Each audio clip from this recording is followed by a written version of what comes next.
If you've ever cleaned out your black tank and then went back inside the RV and found the floor wet, it's very common.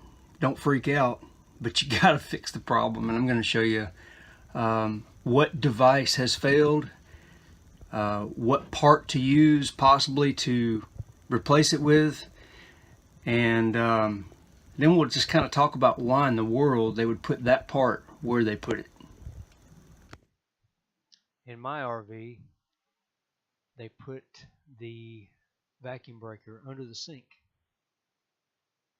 And it's got to be located basically 6 inches above the point where you put the water in and 6 inches above the tank. I guess this is the best spot they could find to get it high enough and out of the way, and still hopefully function the way it's supposed to. They sort of kind of tried to get it oriented straight up and down by putting a clamp on the back hose there. It sort of works. So I got to install something to make the new vacuum breaker actually sit straight up and down, and hopefully the new one will work the way that it's actually supposed to. Instead of spraying water in the floor, you can see a little damage right there on that crossbar where the fake wood got wet and swole. But anyway, that hose that is closest to us here, that is the water supply. The water comes from the hose outside up through that hose on the outside, through the vacuum breaker, and then the hose that's on the back goes to the black tank. It's designed to keep anything from being able to suction, back out of the black tank and go to the water source. Over the past few weeks, I've had water collect there in the floor and then puddle, and then it causes a mess. Here's the replacement that so many RVers are using now. It's well talked about on the forums. Cash Acme, the part numbers there you can see. I'll put a link to these parts in the description of the video. You'll also need, in addition to this vacuum breaker, you'll need 2 half-inch nipples. You can get those from Amazon as well. The link will be in the description. And now these things, like I said earlier, they're designed to be oriented straight up and down. So you need to do the best you can to make them, to place them to where they are straight up and down, just like that. It's just a little plastic stopper thing in there that it moves back and forth, and when water comes up, you can see the arrow there at the bottom. When the water comes up, it pushes that stopper to the very top of that valve and allows water to pass through the other side. When water pressure is not at the bottom of the valve, the stopper falls down, and that allows air to go straight to the black tank. When you remove the old defective vacuum breaker, have a towel handy. These fittings are not very tight. They can be loosened by hand, but when you drop that hose there down, water is going to come out. So just be ready to catch it. Here's the defective part, the one that so many people complain about, including myself, the one that I cleaned in the previous video and made it work for a little while longer. The B&B 571 is the culprit. You can Google that and you'll find a plethora of information dogging this valve. It's looking at it, through the holes there, you can't really take it apart without tearing it up. But looking at it, you would think that this is the superior product. I believe if the other product, if the Cash Acme is a better product, and everybody says it is probably because of simplicity.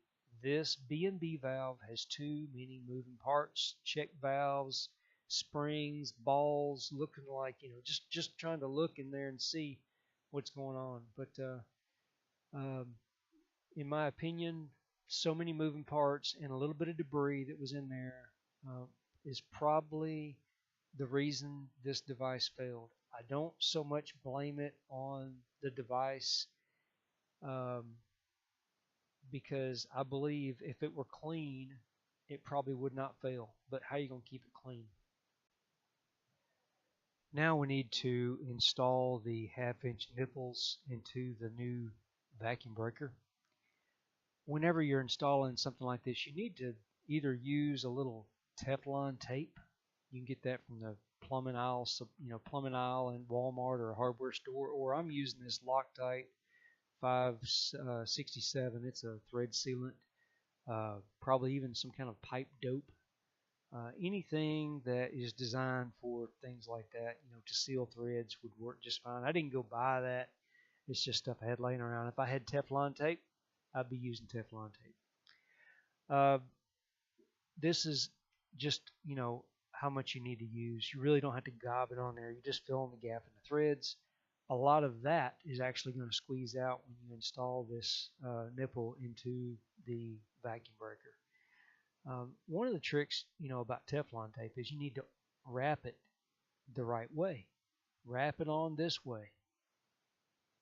If you go the other way, when you try to install the nipple, it's going to try to unwrap itself from the nipple. So just think of the trailing end of the Teflon tape needs to be positioned to where when you screw that nipple in this way, it doesn't try to unroll itself. All right, simple. So here we're going to install this thing. I'm going to have to get on my back and get a little fancy with it, but just orient it straight up and down. No big deal. The intake's at the bottom, and let's get it going. So here it is with the positioned the way that it would be if I left it alone with that one clamp that is currently installed. It was really easy to install, no big deal. You don't have to use tools or anything. Everything's hand tight. Those are plastic fittings. Just snug them up really well. So now what I've got to do is try to figure out a way to fasten that so it's sitting straight up and down.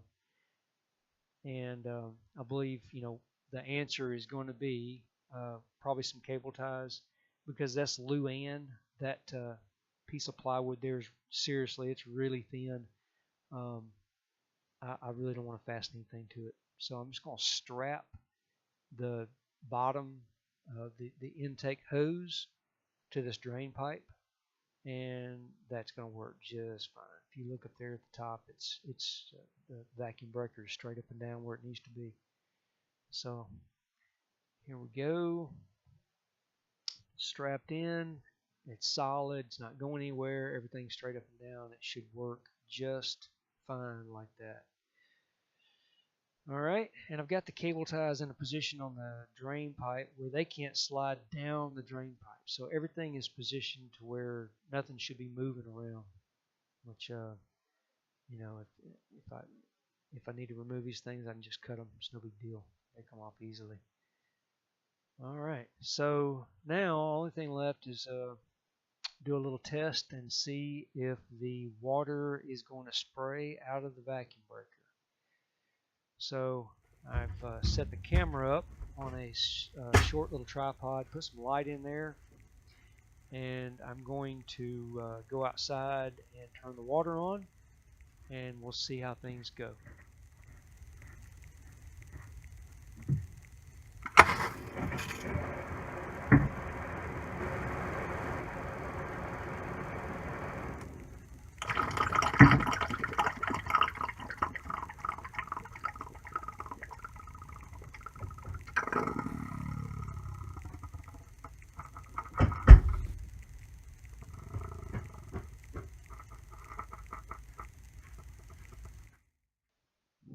I've got to try to figure out how to save that noise as a ringtone or something. Anyway, here's the instructions, front and back, and here's the highlighted area that basically says, hey, these things shouldn't be installed in places that don't need to be wet.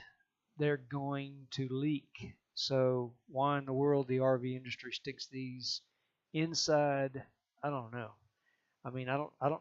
They would have to design something, special on the exterior wall that, if it leaked, it just runs straight down and out of the way of the, floor and stuff. It's pretty crazy. Anyway, we put a man on the moon. Like I said, we can't make a vacuum breaker that doesn't leak.